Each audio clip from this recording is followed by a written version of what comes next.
How the lats activate during a deadlift. I have my shirt off so you can see it. So hopefully you can see this. Lighting could probably really good form.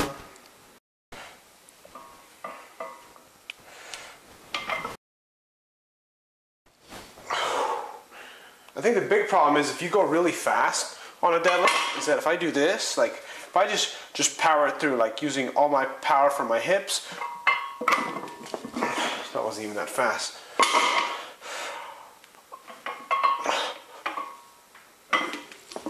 There's almost there's still lat involvement, but not a lot of contraction in the lat. Just a lot of isometrics, trying to isometrically contract the muscle. But when the weight gets heavy, the weight moves a lot slower. So when it moves slower, again, when it gets to this point here, like up to the knees, and this is kind of where the lats sort of kick in, and then you might get some rounding in the back, and just this effect alone, you'll feel a lot of lat. Oh. When it's slower, because what's going to happen is, I'll try to do a little slower deadlift, or kind of more of a rounded back deadlift. So from this position here,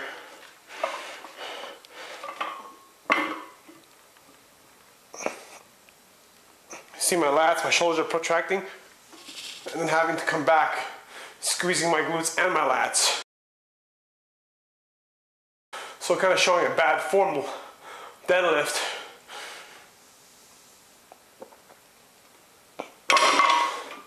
And whether you call it a bad form or not, the lats are still involved quite a bit, simply because of from this kind of protracted shoulder position to coming up to retraction, because then there's still this shoulder extension where the arms are going towards the body, shoulder extension, or you can call it humeral adduction, whatever you want to, humeral adduction, however you want to call it, because there's this movement coming up, and then as you get to here, if you're in a perfect position, lats are isometrically contracted and you're pretty upright, you have good position, and then as you bring your body, as you close this gap here where my armpit is, my body meets my arm into extension, or humeral adduction right here. So then you're getting this sort of humping motion, I guess. So again, so I guess you can say, do the lats work during sex? Probably. So anyways, that was kind of a random thought. So again, from here again, so perfect form, keeping almost thoracic extension. Lats are isometrically contracted with a heavy weight, like 90%, 85%. There's going to be a little bit of protraction. So I'm going to sort of exaggerate that again. I'm going to exaggerate that shoulder extension. So from here,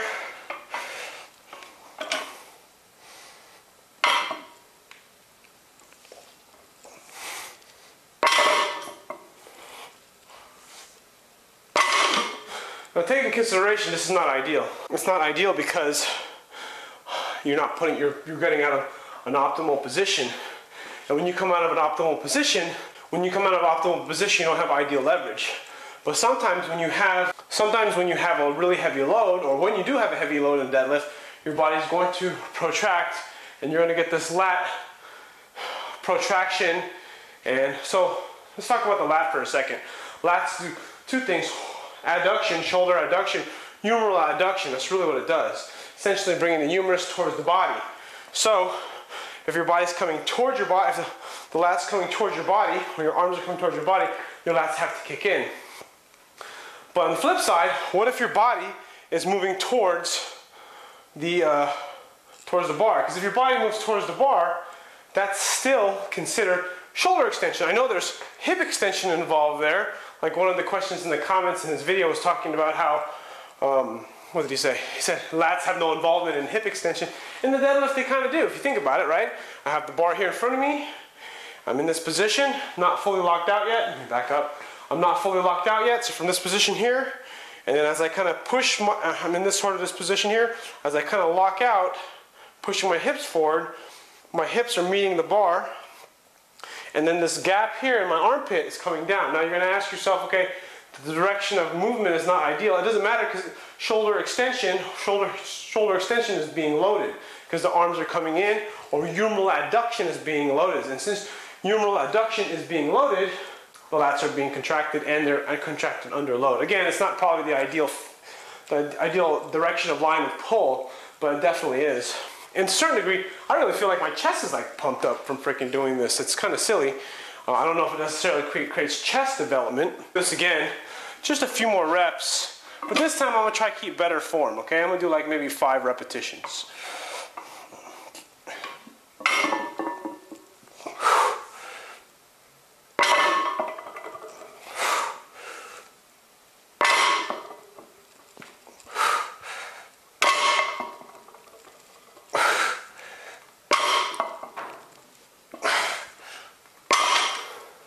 Keep in mind I am exaggerating the last bit for the purposes of this video so that you kind of see how the movement functions. And that way I can get people the better idea. Because remember, the lats cause shoulder extension or shoulder adduction. Humeral adduction. Lats cause humeral adduction or shoulder adduction. Chest causes horizontal adduction. So I guess if you think about it, you know how you do like a pec deck or pec fly going down, activating your chest? To a certain degree, your chest is involved in the deadlift because of humeral adduction, because the chest is actually involved in humeral adduction. And it's under load because I've actually had a friend of mine, a co-worker actually, he was doing hex bar deadlifts and he pulled his pec major, or pec minor, excuse me. Anyways, he pulled his chest muscle. And why is that? Because the chest is significantly involved in the deadlift, believe it or not. So the chest is involved. So you should get some chest hypertrophy. I mean, maybe not a ton, but you'll definitely get some. I just learned something new today. Chest. Because you gotta think about it, like the lat, since the chest muscle, pectoralis major, causes horizontal adduction, right? Lats cause adduction, shoulder adduction, but from a different angle. So essentially, anytime I'm moving my arm down this way, the lats and the chest are involved. Or I should say, if I'm moving against resistance in sort of this angle, it's almost like call it P&F angle. The reason why is because, again, you have to look at the way the fibers connect, right? Because I mean, this is kind of why I like Sebastian's videos, because he makes me think, and he has a viewpoint that a lot of people on YouTube that I watch that don't talk about. It's like the fibers attach inside here, right? This is the chest, and they cross the fibers into this line. You just imagine some lines into my clavicle right here, right? And then they go into here, right here in the sternum, and they attach all around here in the rib cage. So anytime they're being tensioned, like I'm contracting my chest now, right? Now if I have a deadlift, I mean, I'm stretching this a little bit. So I'm trying to show and explain because my audio just cut out. So I want to finish this explanation because I'm not going to do this again probably. Is the chest muscle really gets involved when you are doing a deadlift because of the lat being involved. When the lat gets involved, the chest gets involved. Remember that the lat and the chest muscle have very similar insertion points.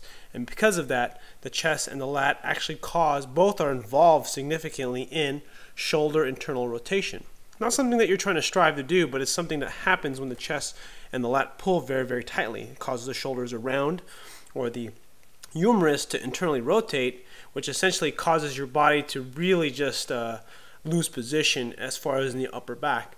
And essentially when the weight gets really heavy, your upper back has no choice but to round because the weight is too heavy. I mean when I get to a point when I can get to that 600-pound deadlift goal of mine, I'm not going to be able to maintain good thoracic extension. It's just too heavy.